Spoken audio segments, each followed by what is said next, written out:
ರೈತರ ಬೆನ್ನೆಲುಬಾದ ಯೂರಿಯಾ ಗೊಬ್ಬರಕ್ಕಾಗಿ ಅನ್ನದಾತರ ಪರದಾಟ.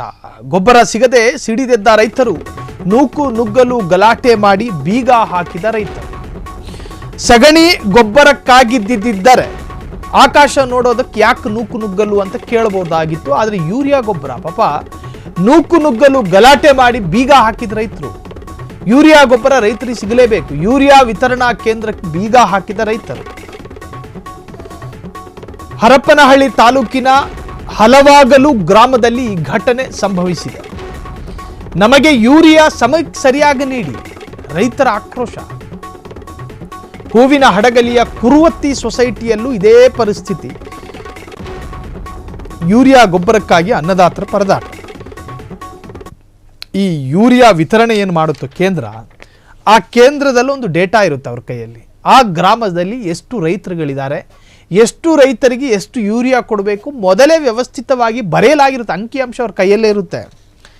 ಸೊ ಎಲ್ಲ ರೈತರಿಗೂ ನೋಟಿಫಿಕೇಶನ್ ಹೋಗಿರುತ್ತೆ, ಮೆಸೇಜ್ ಹೋಗಿರುತ್ತೆ, ಯೂರಿಯಾ ಇದೆ ಬನ್ನಿ ತಗೊಂಡೋಗಿ ಅಂತ. ಎಲ್ಲರೂ ಬಂದಿರ್ತಾರೆ ಆಸೆಯ ಕಣ್ಣುಗಳಲ್ಲಿ.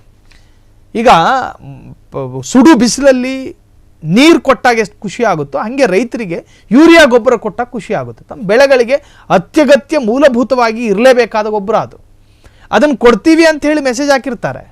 ರೈತರೆಲ್ಲ ಹೋಗಿರ್ತಾರೆ ಕೇಂದ್ರದ ಮುಂದೆ ಕ್ಯೂ ಅಲ್ಲಿ ನಿಂತ್ಕೊಂಡಿರ್ತಾರೆ. ಗೊಬ್ಬರ ಸಿಗೋದಿಲ್ಲ. ಸ್ವಾಭಾವಿಕವಾಗಿ ಆಕ್ರೋಶಕ್ಕೆ ಗುರಿಯಾಗಿರ್ತಾರೆ.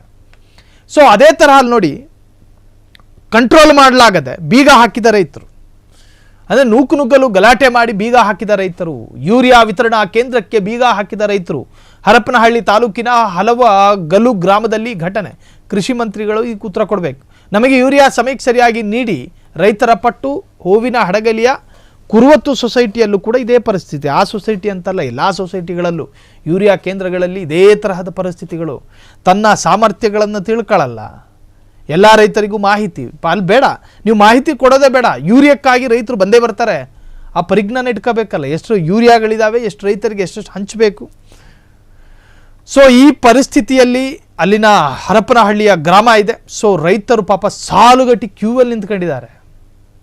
ಆ ದೃಶ್ಯವನ್ನು ನೀವೀಗ ಸ್ಕ್ರೀನ್ ಮೇಲೆ ಗಮನಿಸ್ತಾ ಇದ್ದೀರಿ.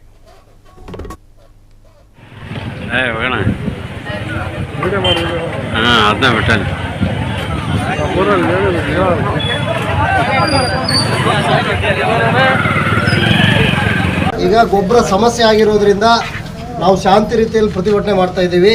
ಅಧಿಕಾರಿಗಳಿಗೆ ಈಗಾಗಲೇ ನಮ್ಮ ಸೊಸೈಟಿ ಅಧಿಕಾರಿಗಳು ಸಾಕಷ್ಟು ಬಾರಿ ಮನವಿ ಮಾಡಿದ್ದಾರೆ. ಅಧ್ಯಕ್ಷರ ನೇತೃತ್ವದಲ್ಲಿ ಹೋಗಿ ಲೆಟರ್ ಕೊಟ್ಟು ಬಂದಿದ್ದಾರೆ. ಆದರೂ ಗೊಬ್ಬರವನ್ನು ಕೊಡ್ತಾ ಇಲ್ಲ, ಬರ್ತಾ ಇಲ್ಲ.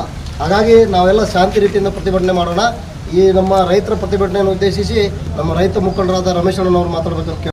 ಹಾಗಾಗಿ ದಯಮಾಡಿ ಸರ್ಕಾರದ ರೈತರಿಗೆ ಇಲ್ಲಿ ಬಹಳ ವಂಚನೆ ಆಗ್ತಾ ಇದೆ. ಸರ್ಕಾರದ ಲೆವೆಲ್ನಲ್ಲಿ ನೋಡಿದ್ರೆ ಸರ್ಕಾರ ಸಾಕಷ್ಟು ಗೊಬ್ಬರ ಇದೆ, ಸ್ಟಾಕ್ ಇದೆ, ಸರಿಯಾದ ಸಮಯಕ್ಕೆ ಮುಟ್ತಾ ಇಲ್ಲ ಅಂತ ಹೇಳ್ತಾ ಇದ್ದಾರೆ ಮೇಲೆ ಕೃಷಿ ಸಚಿವರು. ಆದ್ರೆ ಇಲ್ಲಿ ನೋಡಿದ್ರೆ ನಮಗೆ ಒಂದು ಕೂಡ ಸರಿಯಾದ ಸಮಯಕ್ಕೆ ಗೊಬ್ಬರ ಸಿಗ್ತಾ ಇಲ್ಲ. ದಯಮಾಡಿ ಎಲ್ಲರೂ ಇಲ್ಲಿ ಎಲ್ಲಾ ರೈತರು ಬಂದಿರತಕ್ಕಂಥ ಬಹಳಷ್ಟು ರೈತರು ಕ್ಷಣ ಕ್ಷಣದ ಸುದ್ದಿಗಳಿಗಾಗಿ ಫ್ರೀಡಂ ಟಿವಿ ಸಬ್ಸ್ಕ್ರೈಬ್ ಮಾಡಿ, ಲೈಕ್ ಮಾಡಿ ಹಾಗೂ ಫಾಲೋ ಮಾಡಿ. ಹೊಸ ಸುದ್ದಿಗಳ ನೋಟಿಫಿಕೇಶನ್ಗಾಗಿ ಬೆಲ್ ಐಕಾನ್ ಮೇಲೆ ಕ್ಲಿಕ್ ಮಾಡಿ.